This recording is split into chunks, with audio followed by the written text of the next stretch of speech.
அனைவருக்குமே வணக்கம். சற்று முன் கிடைத்திருக்கக்கூடிய ஒரு மிக மிக முக்கியமான செய்தி ஒன்று வெளியாகி உள்ளது. சற்று முன் சனாதன வழக்கில் வெடித்த கலவரம், உச்சநீதிமன்றம் உதயநிதிக்கு 3 ஆண்டு சிறை தண்டனை, இது மாதிரி செய்திகள் வெளியாயிருக்கு.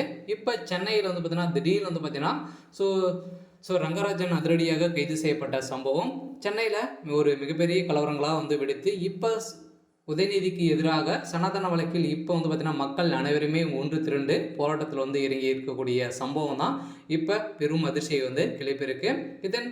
இதைத் தொடர்ந்து தான் ரங்கராஜன் அவர்கள் வெளியிட்ட ஒரு வீடியோவால் தான் இப்போ அவர் கைது செய்யப்பட்ட சம்பவம் தான் இப்போ தமிழக அரசு அவருடைய கையில் இருக்கும்போது தான் பார்த்தீங்கன்னா இப்போ இந்த நிலைமை அவருக்கு ஏற்பட்டு இருக்கு. இதனால் தப்பை தட்டி கேட்கக்கூடிய யாருமே பார்த்தீங்கன்னா விட்டு வைக்காத திமுகவுடைய அரசு மீது தான் இப்போ பார்த்தீங்கன்னா அனைவருமே எதிர்ப்புகள் தெரிவித்திருக்காங்க.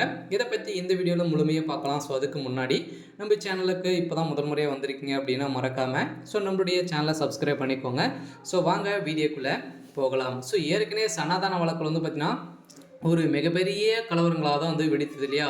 இந்தியா முழுவதுமே ஒரு மிகப்பெரிய கலவரங்கள் வெடித்திருந்த நிலையில் இப்போ ஏற்கனவே உதயநிதி ஸ்டாலின் சனாதன வழக்கு வசமாக சிக்கியிருந்தா இல்லையா. இந்தியா முழுவதுமே பார்த்தீங்கன்னா அங்கங்கே இவர் மீது வழக்கு பற்றி செஞ்சுருந்தாங்க.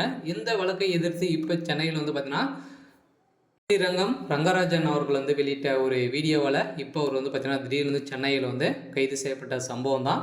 உதயநிதிக்கு எதிராக செயல்பட்ட காரணத்தினால அவர் பார்த்தீங்கன்னா ஒரு பெயர் அதிரடியாக கைது செய்யப்பட்டிருக்கு. இதை தொடர்ந்து தான் இப்போ இந்தியாவில் இருக்கக்கூடிய மக்கள் அனைவருமே சனாதனத்தை குறித்து தவறாக பேசிய உதயநிதி ஸ்டாலின் அவர்கள் பொறுப்பில் இருக்காரு. இதை தவறு கூறிய ஒருவரை அநியாயமாக கைது செய்த தமிழக அரசு மீது குற்றச்சாட்டி வரும் நிலையில் இப்போ ஒரு மிகப்பெரிய போராட்டங்கள் தான் விடுத்திருக்கு. இதை தொடர்ந்து தான் இப்போ உச்சநீதிமன்றத்தில் இந்த வழக்கை திடீர்னு மறு ஆய்வு செய்து உதயநிதி ஸ்டாலின் அவர்களுக்கு அவருடைய பதவி பறிப்பு, அவருடைய 3 ஆண்டு சிறை தண்டனை வழங்கணும் அப்படின்ற மாதிரி இப்போ பார்த்தீங்கன்னா கோரிக்கை வைத்திருக்கும் நிலையில் இப்போ சனாதனத்தை ஒழிப்பும் என்று பேசிய உதயநிதி ஸ்டாலின் அவர்களுக்கு தான் இப்போ அவருடைய ஒட்டுமொத்த கதையை முடியக்கூடிய அளவிற்கு இப்போ சம்பவம் மேலே சம்பவம் நடந்திருக்கு.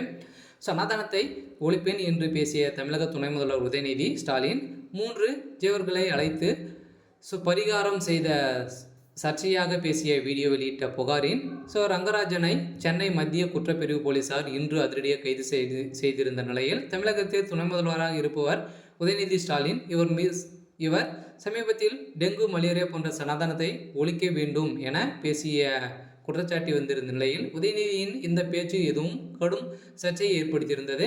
இது தொடர்பாக உதயநிதி ஸ்டாலின் மீது நீதிமன்றங்களில் வழக்கு தொடர உள்ளது. இந்த வழக்கு நிலுவையில் உள்ளதால் இதற்கிடையே ரங்கராஜன் 8 நாட்களுக்கு முன்பு வெளியிட்ட வீடியோவில் அதில் துணை முதல்வர் உதயநிதி ஸ்டாலின் பற்றி பேசியது பெரும் விவகாரத்தை கிளப்பியிருந்தது.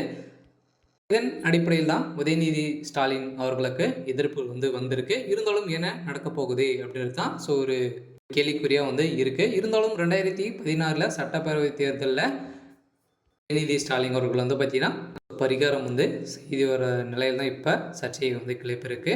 இந்த விவகாரத்தில் தான் ரங்கராஜன் அவர்கள் கைது செய்யப்பட்டிருக்காரு. இருந்தாலும் என்ன நடக்க போகுது அப்படின்றத வெயிட் பண்ணி பார்க்கலாம். இன்னைக்கான அப்டேட் பார்த்தீங்கன்னா இதுதான். மறக்காமல் நம்மளுடைய சேனலை சப்ஸ்கிரைப் பண்ணிக்கோங்க. தேங்க்யூ.